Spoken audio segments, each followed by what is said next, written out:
friends, welcome to Freedom Homestead. My name is Tangi, and you are probably here for the collaboration being hosted by Leanne at the Mennonite Farmhouse.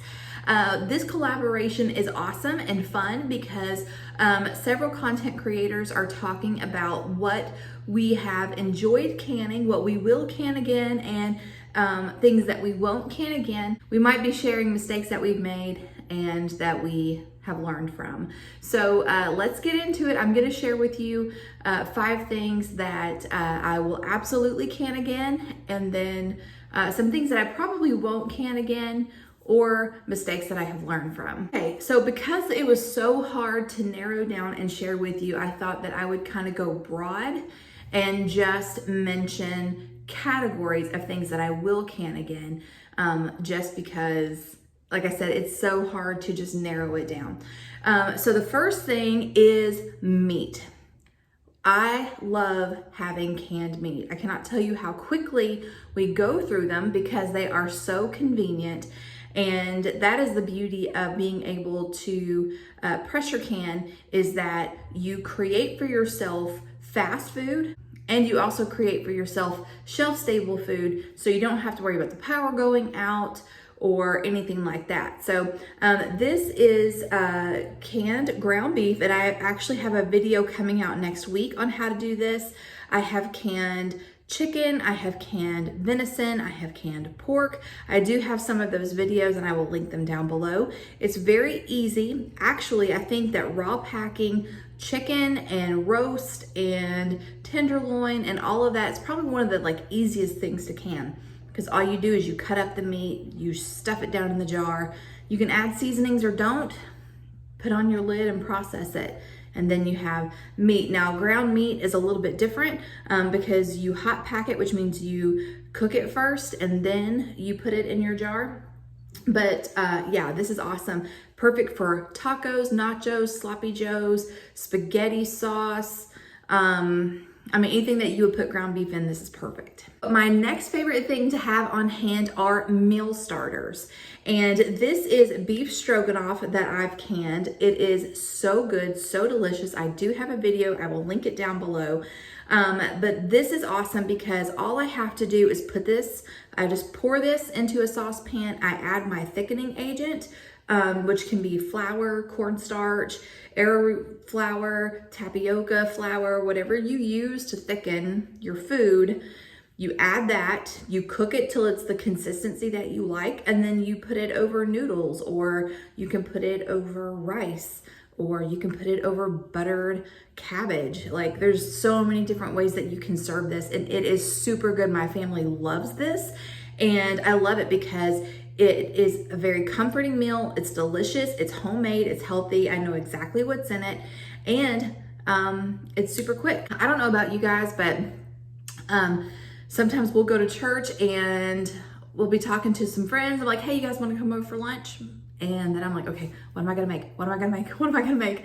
And then, yeah, I can pull out a few of those and then throw some egg noodles in some boiling water. And then I have a delicious meal to feed a bunch of people. It took no time at all. I also have a great chicken pot pie filling recipe, which is another great meal starter. It can be used many different ways. Love it. Okay, the next thing that I love having on hand that I will always can and try to have as much in my pantry as possible is homemade broth. This is beef bone broth. We just recently got a steer for our freezer, and I got a bunch of soup bones, and I've got several gallons of beef broth off of those. And I love having these on hand for recipes. You know, you can add them to soups and sauces and I mean all kinds of stuff. But I don't know if you guys have ever read the ingredients on store-bought broth. Even some organic broths will say stuff like natural flavor. So I love this. I know exactly what's in it. I use filtered water, peppercorns, bay leaves. I have a video and you can see it's a very simple process. I did a big batch of it and actually did a couple of big batches. But anyway, love having this on hand. Broths are a must in the pantry. Beans.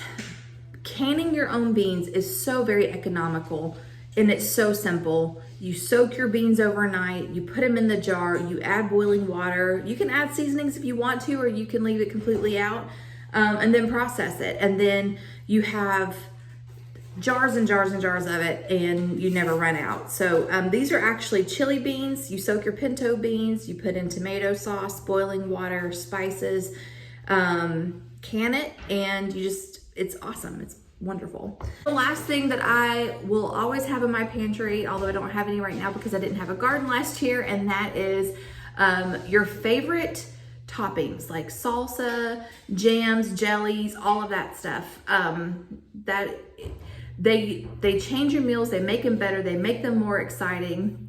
And I was watching Simple Living Alaska, and I know I've talked about this before, but they did a 30-day challenge where they only ate what they produced off of their own homestead, things that they've hunted, foraged, grown, and they didn't use any other seasonings or fats or anything. Everything that they ate during that 30-day period were things that they made, that they had grown or harvested themselves.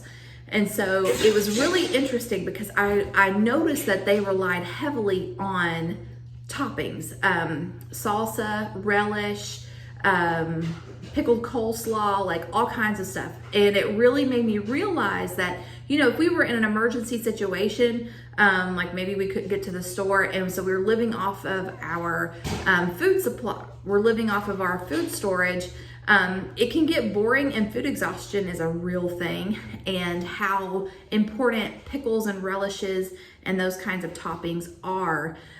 Just I think for your mental health and for your emotional health. I mean, when you think about it, because if you're not able to get to a store, that means that something has gone awry.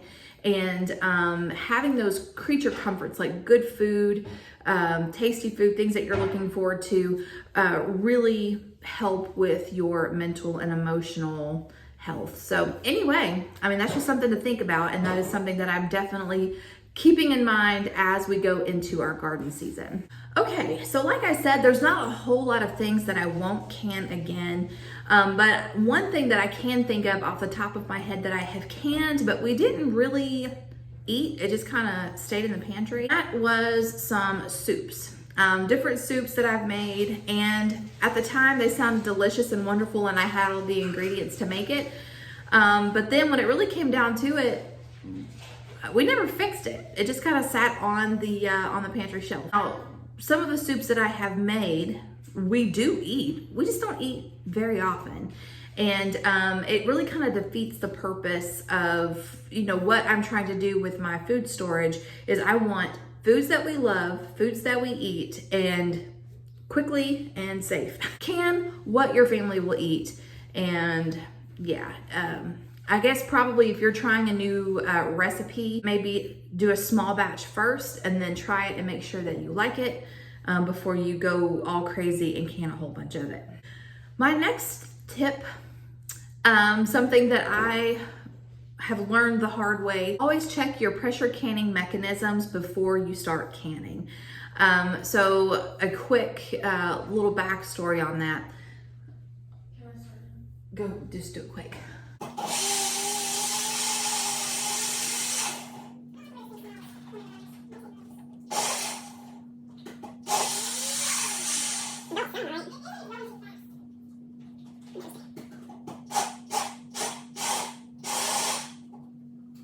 Are you done? Are you done blending? Okay.